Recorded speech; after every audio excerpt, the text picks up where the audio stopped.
नमस्कार। मैं संतोष सिंह। आज हमारे लिए बहुत ही गौरव का क्षण है। इस जमीन पर ईश्वर ने जिस उद्देश्य के लिए मुझे भेजा होगा, आज मैं उस उद्देश्य को पूर्ण करते हुए महसूस कर रहा हूं।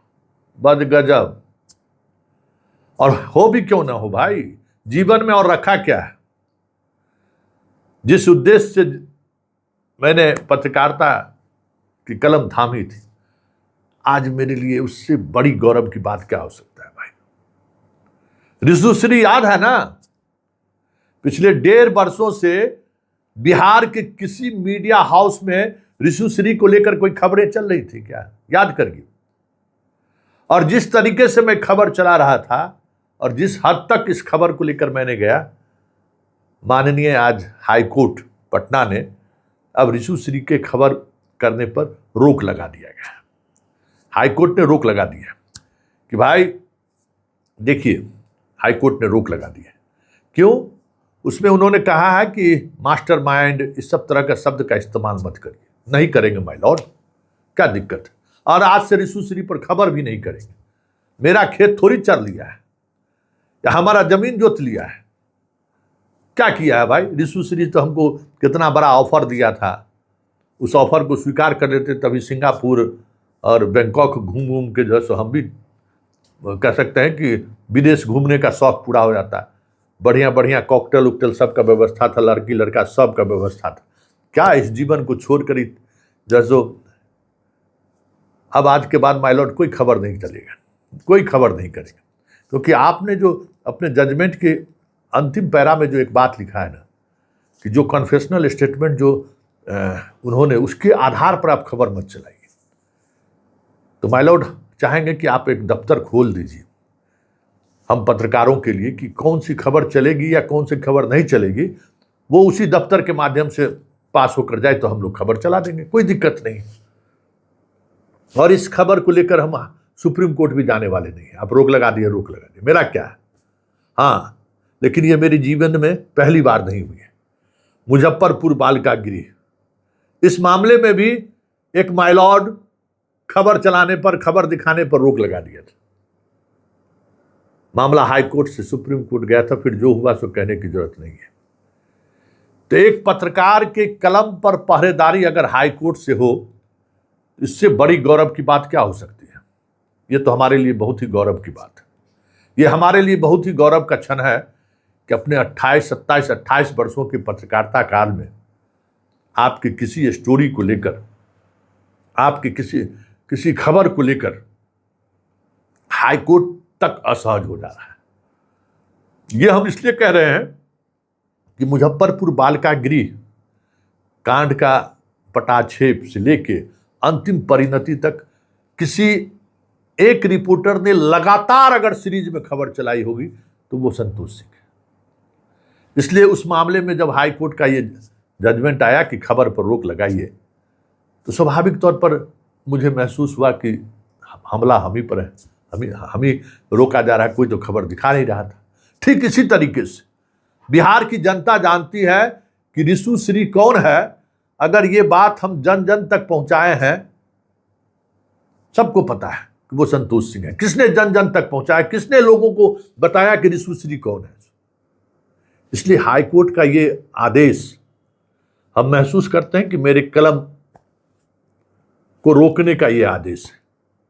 तो माय लॉर्ड, हम आपके इस आदेश को ऑनर करते हैं और हम आपके इस आदेश का अक्षरशः पालन करेंगे, क्योंकि कोई बाकी मीडिया हाउस कुछ चला उला नहीं रहा है और अब चलाने की जरूरत भी नहीं है, समझ गए। लेकिन माय लॉर्ड, गुस्ताखी माफ करिएगा। हम पता कर रहे थे कि किस मानव, गुस्ताखी माफ करिएगा माय लॉर्ड। स्वाभाविक तौर पर इस तरीके के जजमेंट आने के बाद बरबस मेरी इच्छा हो गई कि हम जाने तो सही कि माय लॉर्ड हैं कौन, ये जो जजमेंट जो दिए हैं सो। तो गुस्ताखी माफ करिए, आपका वही शिष्य संतोष है। याद करिए, जब आप चुनाव लड़ रहे थे दिल्ली विश्वविद्यालय में लॉ फैकल्टी में, जहाँ तक हमें जानकारी मिली है, वही सर संतोष है, बचवा आपका। बड़ी प्यार करते थे हमको, बड़ी चुनाव कैंपेन में, हालांकि हम हिस्ट्री डिपार्टमेंट में थे, आप लॉ फैकल्टी में थे, संयोग से या इस बहाने आप यहाँ हैं ये भी मुझे भी नहीं पता था। हम तो आपको चुनाव जीतने के बाद से खोज रहे थे कि आप गए कहाँ, आप जैसे प्रतिभावान आदमी, हमें लगा कि कहीं अच्छे जगह पर होंगे। तो आज पता चला कि आप महामहिम पटना हाई कोर्ट में जज साहब हैं। चलिए, ये बहुत अच्छी खबर हमें लगी कि चलिए आज हमारे कलम पर किसी ने प्रतिबंध भी लगाया तो मेरा गुरुदेव ही है। चुनावी राजनीति में हम आपके फॉलोअर्स थे, समर पीछे पीछे घूमने वाले थे, स्वाभाविक तौर पर अच्छा लगा आपके नई आपने जजमेंट देकर हम लोग जैसे पत्रकार को आंख आपने खोल दिया। इसलिए ये चर्चा हम इसलिए कर दिए कि हमको लगा कि सर कि चलिए सर के बारे में पहले मतलब समझिए कितना 95-96 में चुनाव लड़े थे ना सर, 20 साल बाद संजोग से लोगों से बात करते ही पता चल गया कि आप हाई कोर्ट के जज बन गए। चलिए बहुत बहुत धन्यवाद सर, हमको बहुत खुशी हुई कि आप इस ऊंचाई तक पहुंच चुके हैं और हमें गर्व भी हो रहा है कि जिनके लिए हम लोगों ने झंडा उठाया था कि एक पहला बिहारी प्रेसिडेंट बन जाए। हमको तो लगा कि आप शायद नेतागिरिया में चले गई हो, आप ही विधायक बने हैं।